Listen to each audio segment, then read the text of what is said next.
নমস্কাৰ ফ্ৰেণ্ডসকল, job latest Hasinur YouTube চেনেলৰ আজিৰ এটা নতুন ভিডিঅ'তে সকলোকে স্বাগতম জনালোঁ। তো ফ্ৰেণ্ডসকল, তৃতীয় আৰু চতুৰ্থ বৰ্গৰ পৰীক্ষাৰ সময় যি ঘোষণা কৰিছিল আৰু সেই পৰীক্ষাটো APSCৰ দৰে অনুষ্ঠিত কৰা হ'ব বুলি আমাৰ মাননীয় মুখ্যমন্ত্ৰী ছাৰে ঘোষণা কৰিছিল।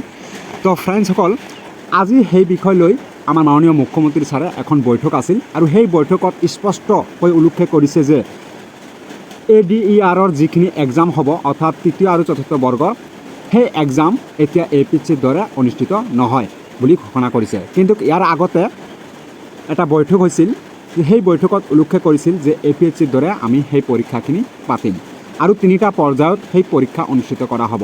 কিন্তু এতিয়া আমাৰ মাননীয় মুখ্যমন্ত্ৰী ছাৰে ক'লে যে আগৰ যিটো বছৰ আমি নিযুক্তি প্ৰদান কৰিছোঁ সেইদৰে আমি অনুষ্ঠিত কৰিম, অৰ্থাৎ আগৰ যিখিনি 26,000 পদৰ নিযুক্তি দিয়া হৈছিল তৃতীয় আৰু চতুৰ্থ বৰ্গৰ, সেই মৰ্মে আপোনালোকৰ আগৰ বছৰৰ নিচিনা কৰি আপোনালোকৰ সেই নিযুক্তি পৰীক্ষা পাতিব।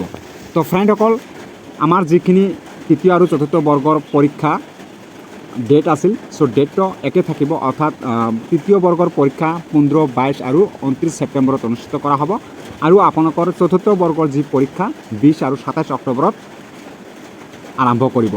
কিন্তু ইয়াত যিখিনি APSCৰ দৰে অনুষ্ঠিত কৰা হ'ব বুলি আমাৰ মাননীয় মুখ্যমন্ত্ৰী ছাৰে ঘোষণা কৰিছে, কিন্তু এতিয়া বাতিল কৰা হ'ল।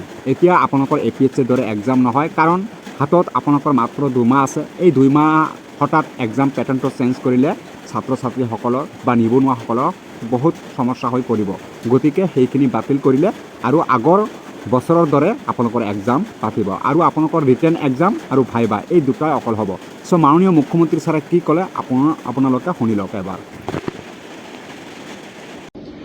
যোৱা পৰহি মই ফেচবুক লাইভত এটা কথা উল্লেখ কৰিছিলোঁ যে অসম চৰকাৰৰ তৃতীয় আৰু চতুৰ্থ শ্ৰেণীৰ যি পৰীক্ষা হ'ব, তাত আমি লোকসেৱা আয়োগৰ আৰ্হিত প্ৰিলিমছ আৰু মেইনছ আমি অনুষ্ঠিত কৰিম। 2-এজন ব্যক্তিয়ে মোক জনাইছে যে পৰীক্ষাত নতুন নিয়ম এই বছৰ কৰিব নালাগে, কাৰণ আৰু যিহেতু 2 মাহ আছে, গতিকে আমি পুৰণা বা আগৰবাৰৰ দৰে পৰীক্ষা পতাটো উচিত হ'ব। আমাৰ চৰকাৰখনে সদায় ৰাইজৰ কথা শুনিবৰ বাবে চেষ্টা কৰে, কাৰণ আমি বিশ্বাস কৰোঁ লাও যেনেকৈ পাতৰ তলত থাকে, চৰকাৰো ৰাইজৰ তলত থাকে, ৰাইজৰ ঊৰ্ধত নহয়। যিসকলে মোক এই পৰামৰ্শটো দিছিল, 2-এজনে অলপ গালি গালাজো কৰিছে আৰু কিছুমানে ভালকৈ পৰামৰ্শটো দিছে। গালি গালাজ কৰা সকলকো মোৰ মৰম জনাইছোঁ আৰু ভালকৈ কোৱা সকলকো মোৰ সন্মান জনাইছোঁ। আপোনালোকৰ পৰামৰ্শ অহা 2-3 দিনত আমি বিবেচনা কৰিম আৰু যিহেতু পৰামৰ্শটোত মেৰিট আছে যে হয় 2 মাহ থাকোঁতে পৰীক্ষাৰ পেটাৰ্ণ এটা সলনি কৰিব নালাগে, বিষয়টো আমি ডেফিনেটলি আমি বিবেচনা কৰি অহা 2-3 দিনতে আপোনালোকক ইয়াৰ সিদ্ধান্তৰ বিষয়ে মই অৱগত কৰিম। আজি দিনটোত ছাত্ৰ ছাত্ৰীসকলৰ কল্যাণৰ কাৰণে আমি আৰু 2খন মিটিং কৰিছিলোঁ। আমি প্ৰত্যেক বছৰে আনন্দৰাম বৰুৱা বঁটা দিওঁ উচ্চ মাধ্যমিক পৰীক্ষাত ভাল ৰিজাল্ট কৰা ষ্টুডেণ্টসকলক, আৰু হায়াৰ ছেকেণ্ডাৰী ছোৱালীসকলক ফাৰ্ষ্ট ডিভিজন পালে আৰু ষ্টাৰ পালে ল'ৰাসকলক আমি স্কুটি দিওঁ।